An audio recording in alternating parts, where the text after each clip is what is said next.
పిల్లలు, ఇప్పుడు మనం ఇంకో అద్భుతమైన దేవుడి గురించి చిన్న స్వీట్ స్టోరీ వినుదాం. ఆంజనేయ స్వామి గురించి. ఒక చిన్న అబ్బాయి ఉండేవాడు. అతనికి చాలా భయం. చీకటంటే భయం, కొత్త పనులు చెయ్యాలంటే భయం, ఎప్పుడూ నేను చెయ్యలేను అని అనుకునేవాడు. ఒకరోజు అతని అమ్మ చెప్పింది, బాబూ, భయపడితే మనం ఎదగలేం. ఆంజనేయస్వామి చాలా ధైర్యవంతుడు, ఆయనను గుర్తు చేసుకో అని. ఆ రోజునుంచి ఆ అబ్బాయి ఒక చిన్న హ్యాబిట్ స్టార్ట్ చేశాడు.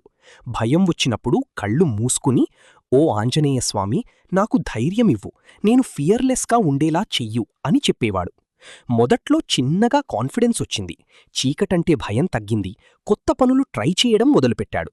కొన్ని రోజుల్లోనే అతను స్కూల్లో యాక్టివిటీస్లో పార్టిసిపేట్ చేయడం స్టార్ట్ చేశాడు. స్టేజ్ మీద కూడా మాట్లాడగలిగాడు. టీచర్ చాలా అప్రిషియేట్ చేసింది. పేరెంట్స్ కూడా చాలా హ్యాపీ అయ్యారు.